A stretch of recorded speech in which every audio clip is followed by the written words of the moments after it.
Pause movement, exploring their vision for the future. And we know that they have the 12 pillars that they hope is going to transform the country when they do take charge.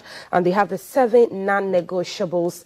You can join our conversation by sending us a WhatsApp message on 055 556-1034. We're streaming across social media, GTV Ghana, on YouTube at the GBC Ghana. This morning, the one in charge of the discussion for the New Force movement is Hubert Baidu. He's lead economic analyst. Good morning, Hubert. Good morning. Welcome to the show. Thank you. Thank Good. you.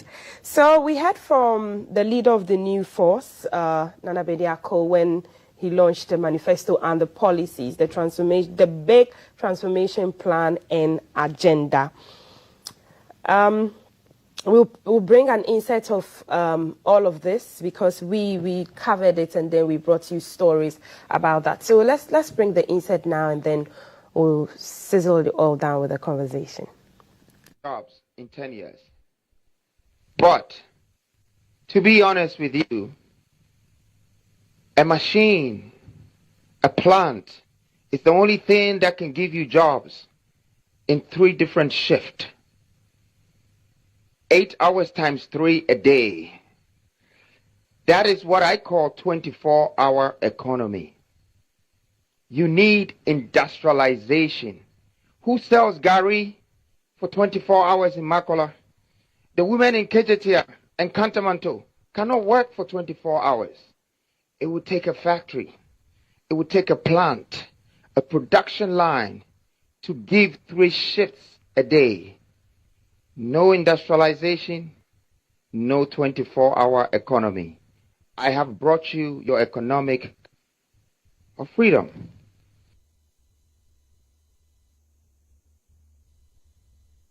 About food, I've been talking about good reserves. I've been talking about food reserves. All these reserves, it's for the states. It's for the nation. This is what I call a Japadier, the real Japadier. Because you need an equity of what belongs to you. As one, we have to have a share of whatever that is on our grounds. We have to get jobs from it. We have to create wealth out of it. And we have to get the skill set out of what belongs to us. It's on our ground.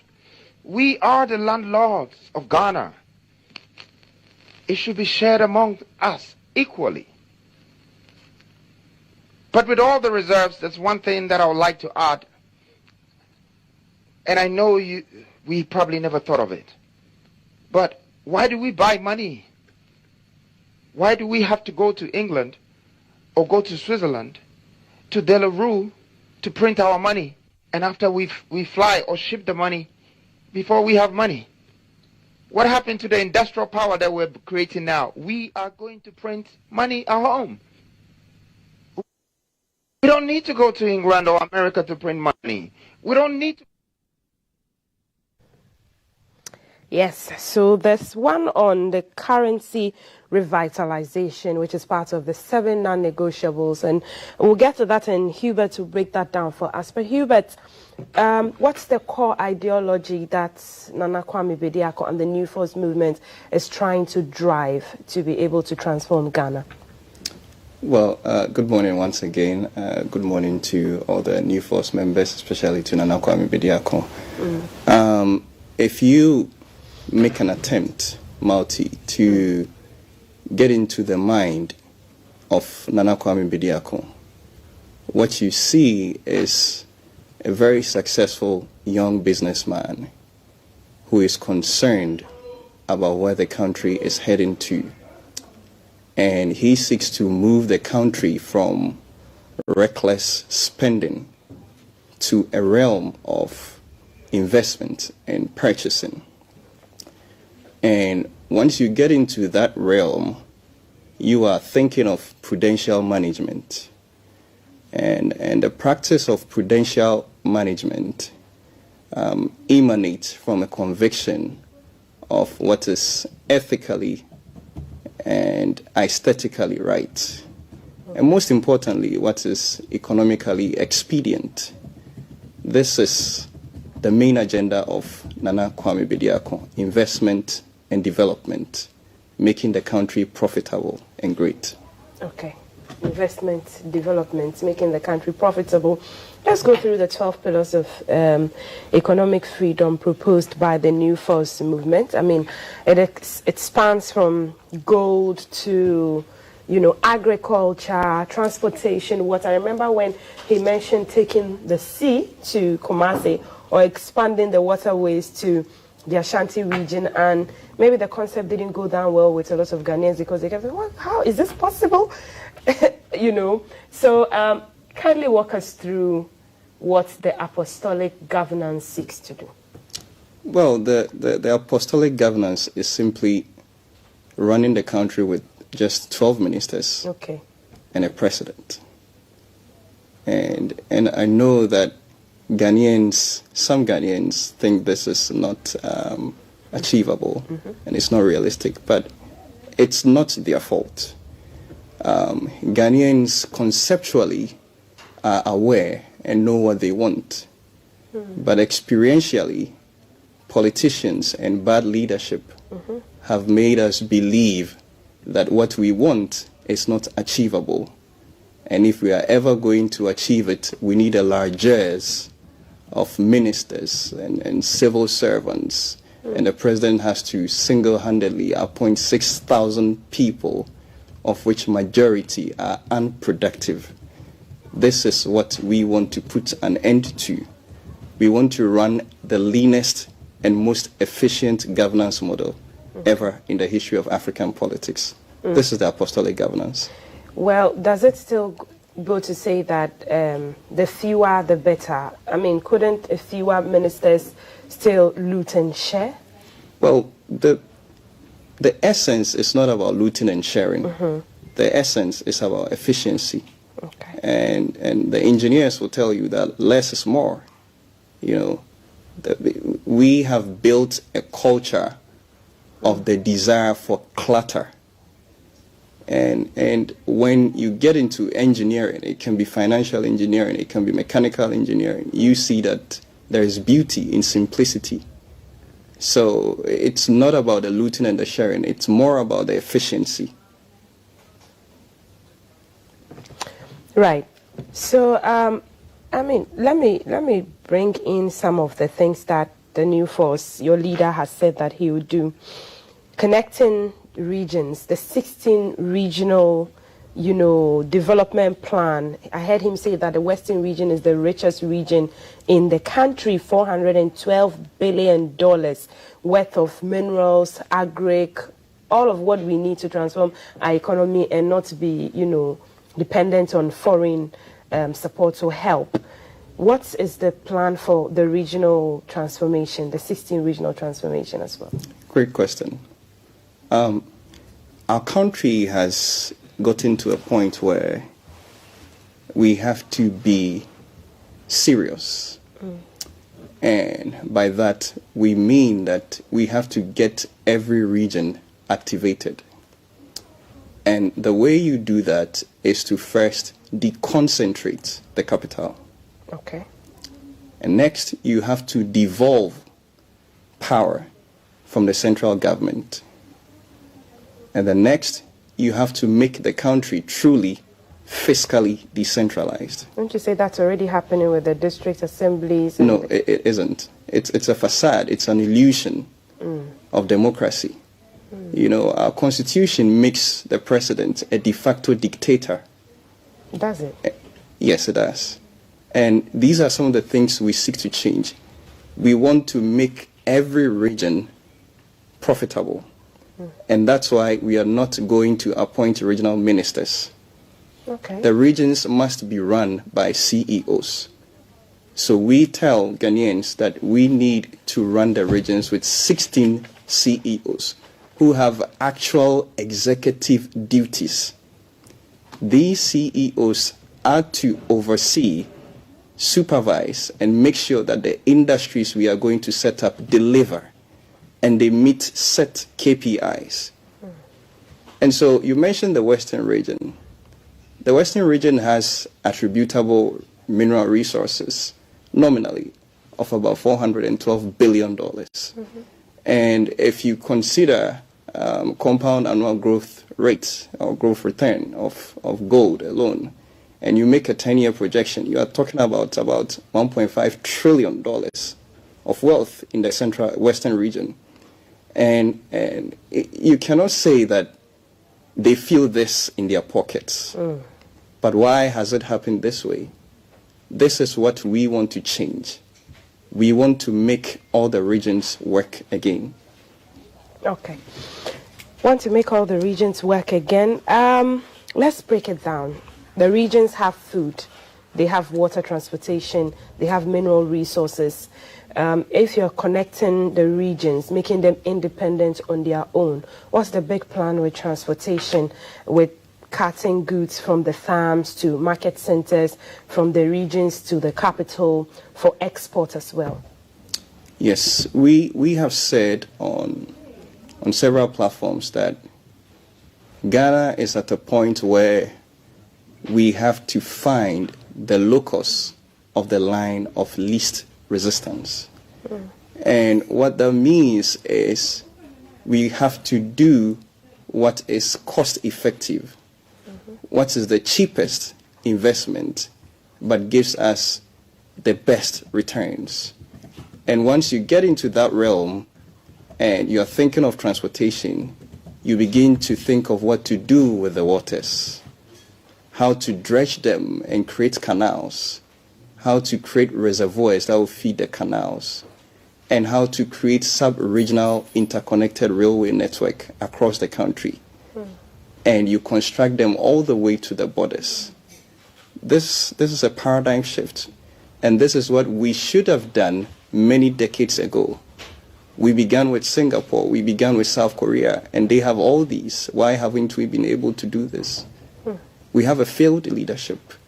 And the earlier we change it, the better. So, talking about water transportation, the canals, you mean you're going to, expand like the Volta Lake? Absolutely. To get to places hitherto didn't have water transport there. Absolutely. And once you do that, what you actually achieve is that you induce entrepreneurial hunger in these so-termed villages that have suffered economic anemia. You induce cross-border investment, and you create a lot of jobs that they otherwise would have never thought of. And all this is in the 10-year plan? These are in the 12 pillars. In the 12 pillars. And the 12 pillars culminate into the 10-year plan, which are the 7 non-negotiables of Nana Kwame Bediako. Right. Well, I see the Eastern Corridor as well, and on the water connectivity and the railway, I know that crucially, since that links to the Togo border and there's a lot of farming activities there, transportation is crucial in that area. And let's tie it into health as well. What's the big plan for health? Transportation is key for health because in rural communities, how to get to health centers is a problem. And then the health infrastructure itself is a problem. Well, the big problem with health in Ghana is affordability. And that's the reason we don't even have quality healthcare, because the investor don't want to put money in there because they know you can't pay. And so if you check Pillar 6, you find the SNIT revolution. It's a paradigm shift. We want to create a market capital for investors. And what we want to do is that we want to change the usual waiting period of 35 to 40 years before you get your SNIT benefit. We want to turn the SNIT into a state insurance corporation where you can access your claim after 5 years of contribution. And this claim will cover health, accommodation, and education. We have found that these are the 3 basic needs of Ghanaians, and those basic needs don't change with age. They are constant. And once we are able to do that, we can create a market capital that gives investors cashback guarantee, and then they can build their health facilities they can build the health, medical equipment that will assure people of quality health care. So that's the SNIT revolution. Okay, let's look at industrification. Is it a tie of industry and education? Industrialization and education. Okay, break it down for us. Well, you have a country where we still study from syllabus that are not relevant. And that's why we have millions of graduates who are not fit for industry because they do not have the skill set that are required by the industries and the multinational companies. And so the first thing you want to do is to overhaul the curriculum and begin to build a generation that have an industrial mindset. Okay. You want to breed entrepreneurs. You want to breed business leaders. And most importantly, you want to begin a mental revolution. And what we mean by that is we want to establish a national conscience, a nation that is socially cohesive, a nation that loves the people and they love what we produce. Once you are able to establish that, especially at the basic level, you put into the minds of the kids. And epigenetics say that the first 7 years of your life is the most important because that's where you get everything from. Formative, yes. So you fix it in the first 7 years at the basic level, not at the SHS level where they are gone already. And so these are some of the things that we want to do. It's a whole work. Right. We want to change Ghana. On industrification, what about this issue of, is the rich that can afford because there's education and industry being tied together currently, but maybe not in the manner in which you have just explained. So it's only the rich who can afford certain, and as you say, latter parts of their lives, tertiary institutions that immediately they finish, they are guaranteed of a job in a certain company because the school has that connection to. But those in public universities, those who can afford, that doesn't happen. How is it going to simmer down to everyone? Well, like you rightly said, only the rich can afford certain types of education. But if you have a country where only the rich can afford, then you have a very big problem. You are sitting on a time bomb because you are breeding a nation where people are embittered, and it's just a matter of time that they will just try and make an attempt to emerge from the maelstrom of all this randomness, and that can end into something you don't want to it to end into. So you first have to create the jobs. This is what we are talking about, the 16th Regional Industrial Revolution, and you have to build the skill. The reason countries like China have developed is because they have the skill. Okay. It's not just because they produce things that are cheap. They have a country that is resilient. They have a country that is ready to work around their clock. So we need to build and weave this kind of nation. Success doesn't happen by chance. We can wish, Ghanaians can desire to have a successful nation, but the courage to begin is more important than the will to succeed. Right. And we want to begin now. This is the vision of Nana Kwame Bediako. The courage to begin is more important than the will to succeed. Nice. Let me bring it down to sports and creative industry, since we're talking about industrification. What's the big plan for sports and the creative arts space? Ownership and control. Okay. And what we mean by that is, if you really want to help the creative industry and sports, you first have to own the tram lines that are carrying your music, that are carrying your movies, that are carrying the artwork. If the tram lines are owned by foreigners or foreign companies, what happens is that your artists and your entertainers will sell their catalog immediately once they are done. And so the real return stays outside of the country. because you don't own the tram lines. And that's what's happening right now. Exactly. You don't own the distribution. So you need a true revamp of everything in this country. We first have to own the distribution channels. Then you can begin to think about royalties and what artists deserve and their fair share of what they have produced. And then you can think of the protection of intellectual property. You can think of regulations that borders around piracy and what have you. So it's more about ownership and control. Okay. How about sports? Sports, we seek to build 16 regional multifunctional facilities all across the regions. And the reason you want to do that is you want to incorporate sports disciplines into the schools. And then you want to induce investor partnerships. Once you do that, then the scholarships will come in. And still, you go back to ownership and control. You own your talent. Right. Rather than, having certain investors coming from Denmark, they set up here, and then they have the Kudus, they have the Fatau, Isahaku, and all of those guys. The money is going to the white people because we don't think about ownership and control. Right. We want to own and control what we have. We want to own our talent. We want to own our sports. We want to own our entertainment.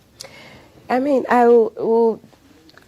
in finality, I would ask how all of this is going to be done. What money is going to be used to, what resources, who are the partners, likely partners you're looking at. If you don't want to, toe the line of indebtedness of Ghana going to the IMF and the World Bank, would want to know that. But the other pillar that I'm seeing here also is reserves. Yes. Reserves. Pillar 4. Pillar 4. And you intelligently linked reserves to debt. Yes. Because, that's exactly the problem we want to solve. We want to solve debt with reserves. Because if you don't have reserves, you don't have a bargaining power. If you don't have reserves, your country will plunge into inflationary depression. And I tell people that we are heading towards that stage. Why has it been so difficult to have reserves? Because our leaders have failed to think around those lines. Listen, Ghana has more gold than any country in the world per square meter. Any country in the world. And if we say, economists say that, gold is a natural hedge against inflation, then we should have never had any problem with inflation. You see what I'm saying? But we don't have the consciousness of shoring up reserves. We don't have the consciousness of ownership and control. We just want to borrow. We just want to be in debt. And the saddest thing is that our external debt is more than 41% of our GDP. The problem is not the debt, it's the external debt, it's the type of debt. Right. Because Japan has more than 105% of their GDP as debt, but that debt is owed to Japanese. The debt is denominated in the Japanese yen. Currency. If your debt is denominated in euros and US dollars and you don't have reserves, the country will fail. Listen, the only reason Ghana has not collapsed and has not imploded yet is because Ghanaians are living vicariously through the diasporans. These guys are holding Ghana. They are pumping more than $6 billion into the country every year. They are building their houses. They are doing all the developments in the country. And they don't even have a say in our democratic process. They are holding the country. And so, Malti, we have a serious problem. We have a complex problem as a country. I'm trying to understand how difficult it is to show up these reserves you talk about. Because if that's an alternative that's going to clear all of this indebtedness and, put Ghana on a path of economic freedom, why has it been so difficult? And how easy is it going to be for the New Force movement to do it? Well, it's not an alternative. It's a must. You cannot develop a country without reserves. There is no developed country that doesn't have reserves.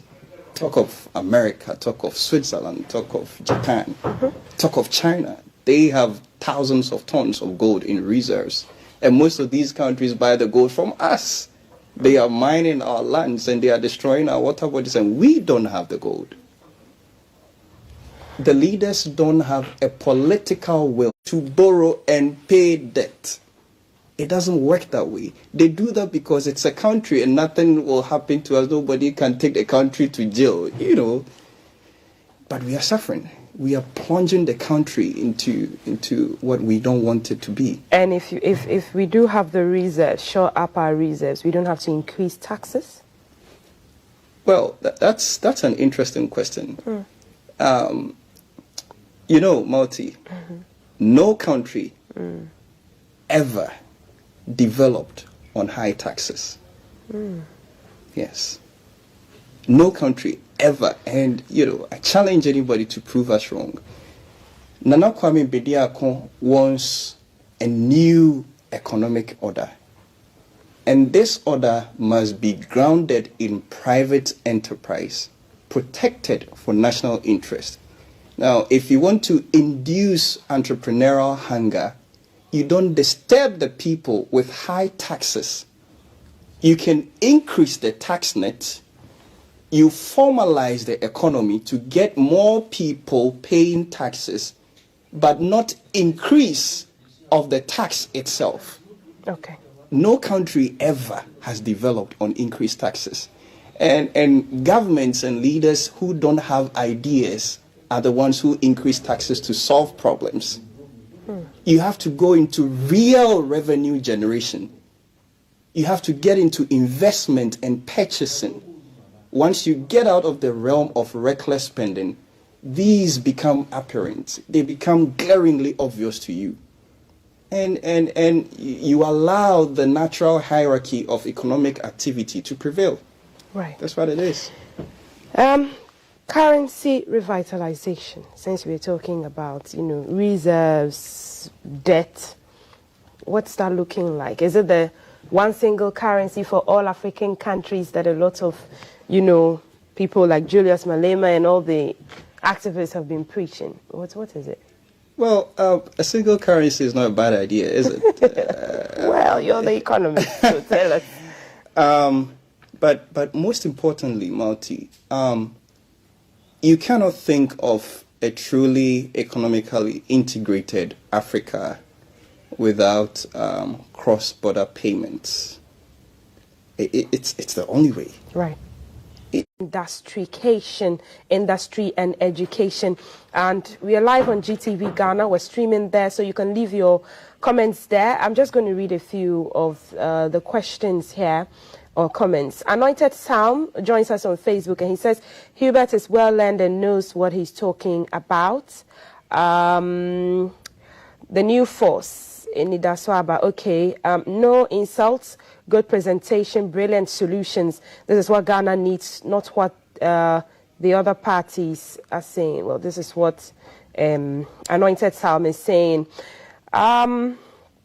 Other questions. The new first movement is leading Ghana to a new, or comments I should say, to a new perspective. NDC and MPP both have had their term, and it's fair we all give ourselves the chance to change levels. Someone is asking how old you are. They think you look really young, and they are enjoying your economics. Okay, Adam Dogbe, the new first movement is leading Ghana to a new perspective. Thank you, Adam. Listen to him very well. New Force Hope is coming. Ebenezer Jachi joins in with that one. Greetings to my brother, Hubert. Okay, well, send us your thoughts and your comments if you have questions, because we've seen the questions on Twitter before the manifesto launch and even after the manifesto launch. So if there's anything that tickles you, send it out on 05555561034. Hubert, let me bring your attention to energy cities now in the 7 non-negotiables. What do you plan? What does a new force plan to do with this? I was saying earlier that there are still a lot of rural communities that need electrification. Well, when you want to build industry, you have to consider energy. And in consideration of energy, you think of tariffs and how to create competition, how to make your tariffs competitive, because the investor is thinking of how to power the industries. And like we were saying initially about reserves, we already import more than $1 billion of gas oil every year. And we have oil that we can refine. So once you reverse this, you are already on the path of becoming an energy superpower. Apart from that, we are making a bold statement that Ghana has to get into nuclear energy. Okay. Because what Nana Kwame Bediako is thinking about is beyond the shores of this country.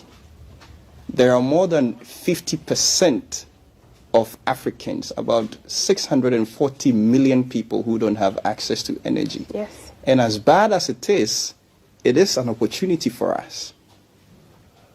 If we don't do this as a country and as a continent, we will forever be in the palms of, the imperialists. And we're talking, the talk is about green energy now. What are we looking at? Solar, electric cars? Well, you need a power mix. Okay. So you have to have a consolidated energy source. You have to have the hydro, which we have already, the thermal, which we have already, and we have to go big into solar farms. We have to go big into windmills. We have to go big into biomass, because we produce a lot of waste and we are not using it for anything. But you need the nuclear energy. The initial cost is massive, but it has a half-life of 40 to 60 years. So the benefit is enormous. And that's what I keep saying, that we have to find the locus of the line of least resistance. What investments can we make as a country and receive the maximum return? Okay. Without the energy city, we can't power the 16 industries that we seek to build. Amazing. Energy cities, windmills, we already have thermal power, and the big plan is for nuclear energy as well, is what the New Force is saying. Let's go to King Kaf now. He's at the board, and let's let him bring your thoughts and your messages to us. Kaf, over to you. What are our people saying? Alrighty. So the reasonable youth in this country, we are all voting for the New Force because we have realized that the NPP and NDC have taken us for granted for so long. More messages: 055-556-1034. And he wants to ask about the paradigm for persons with disabilities. There's a question there. Okay. Good morning, Multitude and Hubert. Very intellectual questions and dispositions. What is the future of the freedom pillars granted the challenges of the South-South dialogue? So you want to take that, Herbert? Hubert. Or we take some more? I want to know how the New Force intends to raise the $50 billion from other African nationals owning Ghanaian passports. Yeah. Let's take them. Okay. So in terms of the 50 billion, once you have a booming economy, everybody wants to be part of it. And I tell you, there are more than 1 million Africans, and Nigerians form the majority of these, and they are seeking the Ghanaian passport already, even with the state that we are in. So what you want to do is to monetize the immigration so that it can become a free source of funds for you. But that's not the only thing. It's a way to begin African unification, because for so long we have been regionally separated, and internally we've been tribally separated, and that's not good for our development as a country and as African people. So apart from the 50 billion that we want to raise, it's more about African unification. Somebody asked a question on disability. Yes, PWDs. You want to weave a country that is truly a fair state, not a welfare state. You don't want to build a country of freeloaders. You want to build a country where people with skill set and capacity have equal access to jobs. They have equal access to opportunities that will as well move them up the ladder of economic status. And that's what we want to build. We don't want to, as it were, segmentate the country and say, these are disabled, these are not. Okay. It's a fair state. But your pillars also talk about equity, equality, and empowerment. Absolutely. So definitely you would look at what would help them match Absolutely. up to people who are able to. 05555561034. I want to know the plan for teachers, since they are going to be the main implementers of this industry. Education. Plan for teachers. Somebody says, the NPP and DC are taking Ghanaians for a ride. For too long, we don't think of ourselves and the future generations. They say, what is their plan for immediate solutions out of our current situation? Say fuel prices, food prices. You've been very articulate, but the question is, the problems confronting Ghana are crashing and we need solutions now, not in the future. How do you respond to that? Those are lots of questions. Yes.